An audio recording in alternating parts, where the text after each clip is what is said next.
Buenísimo. Entonces ahora lo que vamos a ver es... deme un segundo, que estoy acá con el puntero, tengo un problema. Esto de acá, ¿cierto? Test de hipótesis de una cola. ¿Ya? Entonces vamos a tratar de entender, ya entendimos bien, ¿cierto? Cómo se formulan las hipótesis, cuáles son las opciones que tenemos, qué significa, ¿cierto? El error tipo uno y tipo 2, que eso es súper importante entender para entender ese primer paso de cómo formular hipótesis, ¿cierto? Cómo definir hipótesis nulas alternativas. Y ahora vamos a pasar a entender los siguientes pasos que hemos descrito al principio, ¿ya? Pero con el ejemplo de test de hipótesis de una cola. ¿Qué significa de una cola? Por ahora significa que si ustedes formularon su hipótesis nula y alternativa a través de las desigualdades, ¿ok? Ya sea mayor o igual o un menor o igual a, ¿cierto? En el caso de la hipótesis nula, van a tener que utilizar un test de una cola, que es lo que vamos a ver acá. Luego, ¿cierto? Vamos a ver el de dos colas, que es en el caso que ustedes hayan planteado la hipótesis nula como una igualdad y la alternativa como una desigualdad, ¿ya? Pero ya vamos a llegar a eso. Partamos con el de una cola. Entonces, acuérdense que el segundo paso de un test de hipótesis consiste en seleccionar un cierto nivel de significancia, ¿verdad? Y el nivel de significancia hemos visto que era la probabilidad de rechazar la hipótesis nula cuando esa es verdadera. ¿Ok? Y bueno, existe consenso, ¿cierto?, de que hay tres niveles de significancia en general que podemos utilizar, que son 10, 5 y 1%. ¿Ok? Y dependiendo de la decisión que queramos tomar y el rango de error que estemos dispuestos a aceptar, se va a elegir un nivel de significancia menos exigente, de 10%, o más exigente, de 5 o 1%. ¿Ya? Después de que se construye el estadístico que testea la hipótesis nula, este se evalúa en una distribución normal estándar. Entonces, ese, ¿verdad?, era el siguiente paso, lo vamos a ver al tiro. Pero acá la idea es que ustedes entiendan que se construye un estadístico y que se compara con la distribución normal estándar. Y esta distribución, ¿cierto?, que es lo típico que hemos visto acá, básicamente, ¿qué es lo que va a pasar? Este nivel de significancia está representado acá por alfa, ¿ya? ¿Qué quiere decir? Y representa, ¿cierto?, el porcentaje de la masa de la distribución que queda en una de las colas, ¿ya? Entonces nosotros vamos a rechazar la hipótesis nula cuando el estadístico testeado cae en un área en la que es muy poco probable observar resultados. O dicho de otra manera, que su resultado es muy poco probable que ocurra, ¿ya? Entonces fíjense que esto está totalmente asociado a la que estamos tratando de ver, ¿cierto? ¿Cuál es la probabilidad de cometer el error tipo uno? ¿Ya? Y de que esa sea lo suficientemente baja como para rechazar la hipótesis nula. ¿Ok? Entonces nosotros, ¿cierto? Vamos a tener una distribución, ¿cierto? Y si este estadístico sobre el cual vamos a estar testeando esta hipótesis nula, la probabilidad, ¿cierto? Em, de esta hipótesis nula y de la probabilidad de cometer, ¿cierto?, el error tipo uno. Entonces, bueno, si ese estadístico cae en esta zona de acá, ¿verdad? No se puede rechazar la hipótesis nula. ¿Por qué? Porque no vemos que haya como que la probabilidad de que ocurra, ¿cierto?, esa hipótesis nula sea lo suficientemente baja como para rechazarlo. Pero si cae acá, en una de las colas, en un lugar en el que son eventos muy poco probables, que queda una muy poca masa a la distribución, ¿cierto? Menos del 10, del 5, del 1%, entonces en ese caso sí vamos a rechazar. ¿Ok? Em, y ojo que esto va a depender evidentemente de si estamos tomando un valor mayor a o menor a, si es que vamos a evaluar la cola superior o la cola inferior. Si la hipótesis nula de nuestro estadístico se define como menor o igual a un cierto parámetro, entonces vamos a ir por la cola superior. Si la hipótesis nula de nuestro estadístico es de mayor o igual a, vamos a ir por la parte de la cola inferior. Entonces esto es como al revés de lo que pensaríamos, ¿cierto?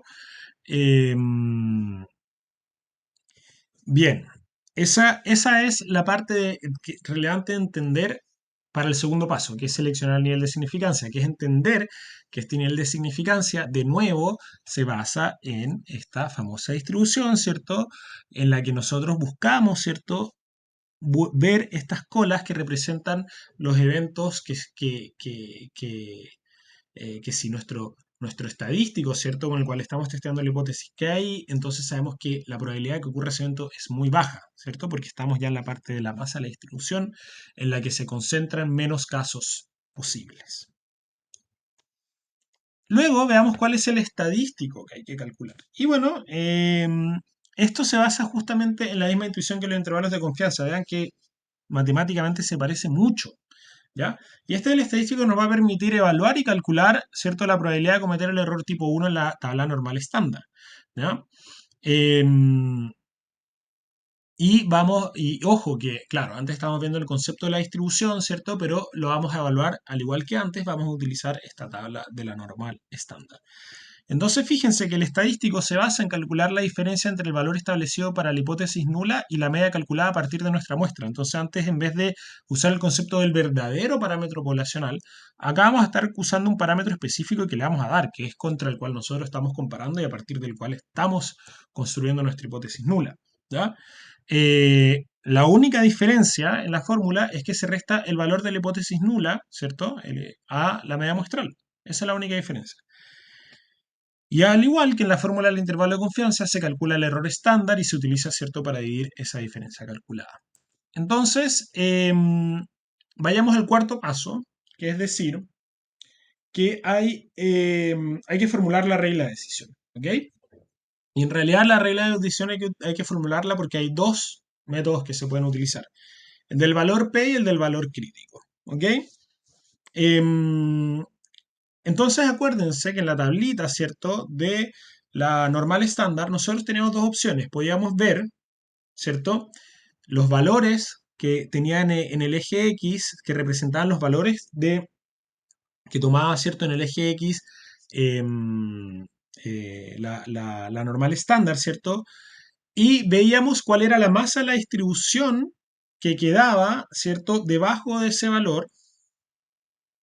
Y a partir de eso, ¿cierto? Nos dábamos cuenta que entonces lo que quedaba en la cola era un valor menor a eso. Y eso era lo que nos decía, por ejemplo, mira, del 1,96 para arriba nos queda cierto, un cierto porcentaje de la distribución. O del 2,2 para arriba, un porcentaje aún más pequeño. Y así, ¿ok? Entonces, ¿por qué les cuento esto? Porque en el fondo vamos a tener dos opciones. Una opción va a ser de decir, bueno, vamos a ver el valor P, es decir, vamos a calcular y obtener específicamente la probabilidad, ¿ok?, de cometer el error tipo 1, o lo otro es que decimos, mira, si la probabilidad es menor al 5%, entonces yo estoy bien. Y basta entonces con que yo sepa en mi tabla de la distribución normal cuál es ese valor crítico que me deja, ¿cierto?, el 5% de la masa de distribución en la cola superior o inferior, dependiendo de cómo se esté planteando.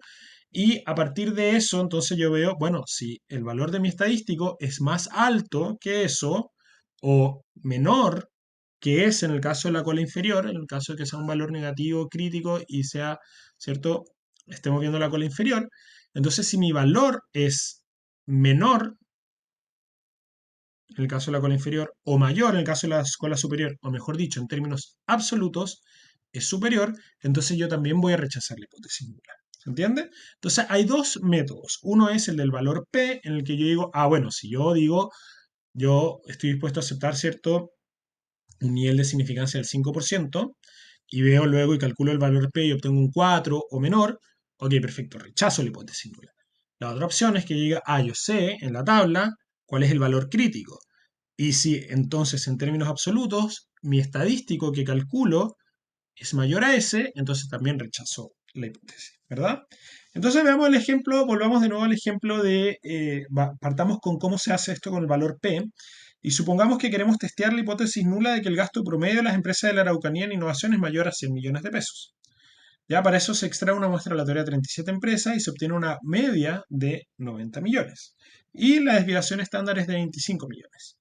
Entonces acá se plantea, ¿cierto?, el estadístico. Acá están los 90 millones de pesos que vienen de la muestra, los 100 que vienen de la hipótesis nula, los 25 que vienen de la desviación estándar y los 37 que vienen del tamaño de la muestra. Si resolvemos eso, acá nos da un menos 2,43. Entonces veamos, ¿cierto?, qué significa eso en la tabla, ¿cierto?, de la normal estándar. Entonces, acá sabemos que el valor Z de nuestro estadístico es menos 2,43. Entonces la cola inferior o de la izquierda es la que contendrá la tabla de rechazo. Entonces, ¿cómo usamos, ¿cierto?, esta tabla? Bueno, las celdas acá muestran el área de la cola inferior posterior al valor crítico evaluado. Entonces, para evaluar nuestro valor de menos 2,43, ¿cierto? Acá el 2,4 y esto de acá que se acuerdan que representa el segundo decimal. Entonces acá tenemos, ¿cierto? El 2,43. Esta es la celda que representa el valor, eh, o sea, esta es la celda, ¿cierto? En la que nos dice, ¿cierto? Bueno, acá nuestro valor, ¿cierto? Estadístico Z, menos 2,43, ¿cierto? Acá está el valor, ¿cierto? En la tabla de la distribución estándar. ¿Y qué significa esto? Que nuestro p-value o nuestro valor p es de 0,0075 o, transformado en porcentaje, 0,75%. ¿Qué significa eso? ¿Ya? Que después, ¿cierto?, del estadístico queda solamente un 0,75% de la masa de la distribución. Es decir, la probabilidad de cometer el error tipo 1 en base a la información que tenemos se calcula de un 0,75%. En este caso, ya sea que utilicemos un nivel de significancia del 10, del 5 o del 1%, en todos los casos rechazaríamos la hipótesis nula en favor de la alternativa. ¿Ya? Es decir, diríamos la probabilidad, ¿cierto?, de que el gasto en innovación de las empresas de la Araucanía sea mayor a 100 millones de pesos es tan baja que rechazamos, ¿cierto?, esa hipótesis y decimos, ¿cierto?, que no ocurre. ¿Por qué? Porque la probabilidad de que ocurra es tan baja que la rechazamos. ¿Ya? El caso del valor crítico es un poco distinto. Imagínense, ¿cierto? Acá lo que se hace es elegir el nivel de significancia, igual que antes. Entonces imagínense, hayamos elegido un nivel de significancia del 1%. Ahí lo que tenemos entonces que hacer es buscar en la tabla dónde está ese famoso 1% y vemos que está más o menos por acá. ¿Ya? Está más o menos por acá. Eso nos dice entonces que nuestro valor crítico es el menos 2,32 y menos 2,23. O sea, dejémoslo, ¿cierto?, para ser un poco más exigentes en menos 2,33. ¿Ya? Entonces, ¿cómo funciona el ejemplo del valor crítico? Si en términos absolutos el valor del estadístico Z que yo calculé es menor, ¿cierto?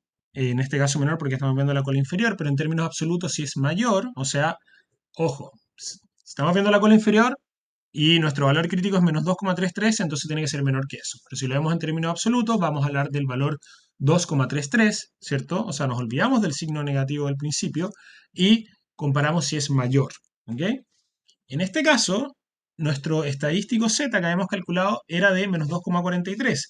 Es decir, ¿cierto? Es menor o en términos absolutos es mayor. Ya, si eso todavía no se acuerdan de qué es lo que son términos absolutos, no tienen que desempolvar un poco, pero básicamente nos permite analizar como los números por su magnitud simplemente. Entonces nos olvidamos un poco de si es negativo o positivo y simplemente comparamos las magnitudes. ¿Ok? En este caso, ¿cierto? Entonces como estamos viendo la cola inferior, ¿ok? Entonces vemos que efectivamente ese menos 2,43 es menor al menos 2,33. ¿Ya? Entonces se rechaza la hipótesis nula. Bien.